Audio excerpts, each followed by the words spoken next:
ইসলামপুর থানার গোবিন্দপুর এলাকায় গভীর রাতে তৃণমূল পঞ্চায়েত সদস্যের বাড়িতে বোমাবাজির অভিযোগ কিছু দুষ্কৃতীদের বিরুদ্ধে। এই ঘটনায় এলাকায় চাঞ্চল্য ছড়িয়ে পড়ে। খবর পেয়ে রাতে ঘটনাস্থলে পৌঁছে ইসলামপুর থানার রামগঞ্জ ফাঁড়ির পুলিশ। জানা গিয়েছে, ইসলামপুর থানার গোবিন্দপুর গ্রাম পঞ্চায়েতের তৃণমূলের সদস্য লাকি পারভিন রাতে বাড়িতে সবাই ঘুমিয়ে পড়েছিলেন। গভীর রাতে কিছু দুষ্কৃতী তার বাড়িতে বোমাবাজি করে বলে অভিযোগ। দুটি বোমা একটি বাড়ির দেওয়ালে ও আরেকটি বাড়ির ছাদে পড়েছে। তবে কি কারণে এই পঞ্চায়েত সদস্যের বাড়িতে বোমাবাজি করলো দুষ্কৃতীরা তা বুঝে উঠতে পারছেন না পরিবারের সদস্যরা। এই ঘটনায় গোটা পরিবার আতঙ্কে রয়েছে বলে জানা গিয়েছে। কালকে তো আমি বাড়িতে ছিলাম না, বাবা গেছিলাম, তো সকালে ছুটি আসছি। আমি বলতে যাচ্ছি মানে আমার রুমের জানলার পাশে মানে আমার হাজব্যান্ড শুয়েছিল, তো সেখানেই বোমা ছাড়ানো হয়েছে, একটা এখানে একটা ছাদে, আমাদের রুমের ছাদের মধ্যে। তো আমি এটাই বলতে যাচ্ছি যে আমরা পঞ্চায়েত সদস্য রানিং মেম্বার আছি, আবার তাদের বাড়িতে এত এমন হামলা করলে কি প্রশাসনের বাড়িতে কী করবে? আমার প্রশাসন করছে কি? এভাবে মেম্বারের বাড়িতে একটা হামলা হলে কেমন বোমা কি ঠিক গ্যারান্টি ছিল যে বোমাটা জানলার নিচে রাখছে, যদি ভিতরে ঢুকে যেত তাহলে কী হতো আজকে? আমি এটাই বলতে যাবো, আপনাদের মাধ্যমে বলবেন করবেন যে একটা এইভাবে আমাদের উপর হামলা করলে কি আমাকে খুবই আতঙ্কে আছি না, বাড়িতে সবাই আতঙ্কে আছে খুব। এই বিষয়ে কি প্রশাসনের কাছে অভিযোগ করছেন? হ্যাঁ, প্রশাসন আসছিল রাত্রে, রাত্রে আসছিল, একটার দিকে আসছিল। কতটা আতঙ্কিত এই বিষয়ে? অনেক আতঙ্ক সবাই আতঙ্কে আছে। একটা আমাদের বাড়িতে আমার হাজব্যান্ড ছিল না, জানলার পাশে তো শুয়েছিল, আর 2 ফিট নিচে বোমাটা ছাড়ানো হয়েছে। কি কারণ হতে পারে? এটা রাজনীতি কোনো কিছু হবে, রাজনীতি দুষ্কৃতি আছে কেউ, রাজনীতির কারণে এরকম হয়েছে এরকম। তাহলে আর কি কোন কারণ? আমাদের তেমনি তো কোনো ব্যবসা বাণিজ্য নাই, আমরা ব্যবসার মধ্যে কোনো কারোর সঙ্গে আছে।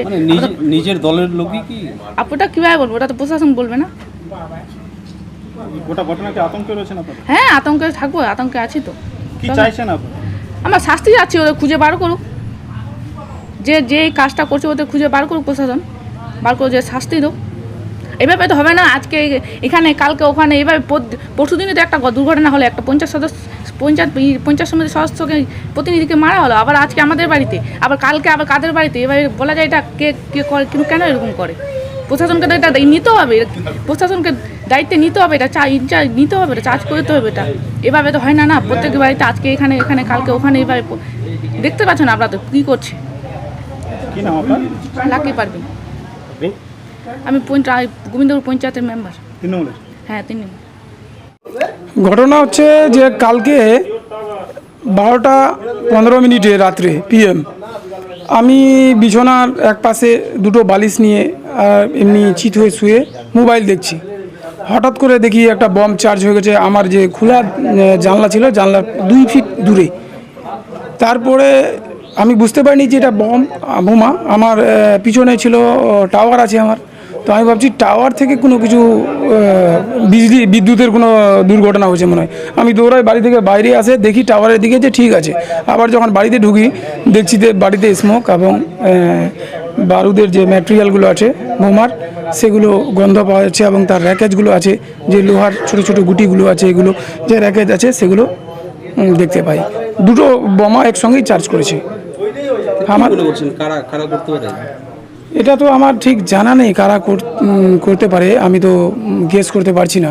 আমার তো এমনিতে কারোর সঙ্গে শত্রুতা নেই, কিন্তু কি যেন করলো, কি কারণে করছে আমি বুঝতে পারছি না।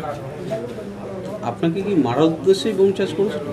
2 ফিট দূরে বোমটা প্লেস হয়েছে, অ্যাকুরেট প্লেস করতে পারিনি, সেটা আমার সৌভাগ্য হতে পারে। আমি বুঝতে পারছি না, নিশ্চয় বোমা মেরেছে আমার জানলাই একদম 2 ফিট কাছেই মেরেছে। আমার বাড়িটা যে আছে 3000 স্কোয়ার ফিটের, যে কোনো দিকে মারতে পারতো, কিন্তু ওই স্পেসিফিক যে জায়গাটায় যে রুমে আমি আছি সেখানে মেরেছে। তো এটাতে কি ভাবা যায়? কত রাতের ঘটনা? 12টা 15 মিনিট। মানে আপনার কি মনে হচ্ছে চেনা জানা কেউই? আমি আমার বাড়িতে আপনার এলাকাটা জানে আপনি কোথায় থাকেন? হ্যাঁ, জানি। চেনা জানার মধ্যেই কেউ হতে পারে, কি মনে হচ্ছে? হতেও পারে, কিন্তু আমি বুঝতে পারছি না। এখন আমার গেস করতে পারিনি যে কে হবে কে না। পুলিশকে ইনফরমেশন দেওয়া আছে, পুলিশ সেটার তদন্ত করছে, আর আমরাও একটু খোঁজ খবর নিচ্ছি যে কে এটা করতে পারে। আমি খুব দুর্ভাগ্যের বিষয় যে আমরা 3 দিন আগে একটা দুর্ঘটনা দেখলাম শ্রীকৃষ্ণপুরে। একজন পঞ্চায়েত সমিতির সদস্যার হাজব্যান্ড, যাকে শ্যুট আউট করা হয়েছে ন্যাশনাল হাইওয়ের পাশে, তারপরে প্রধানের প্রতিনিধি যে ছিল তাকেও গুরুতর আহত অবস্থায় শিলিগুড়িতে অ্যাডমিট রয়েছে। আর এই 2-3 দিন পর আবার গোবিন্দপুরে আমাদের একজন মেম্বারের প্রতিনিধি তার বাড়িতে অহরহ রাত্রে বাড়িতে, বাইরে কোথাও না বাড়ির ভিতরে সেখানে বোমা চার্জ করা হয়েছে। তো আমি বলছি দুষ্কৃতীগুলো এত সাহস কোথা থেকে পাচ্ছে আমি বুঝতে পারছি না।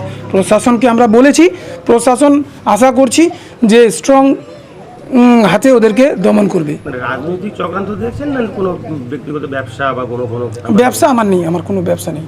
মানে রাজনৈতিক চক্রান্তে আপনাকে হতে পারে, কারোর সাথে এমনি শত্রুতা? এমনি স্পেসিফিক শত্রুতা তো আমার কারোর সঙ্গে নেই।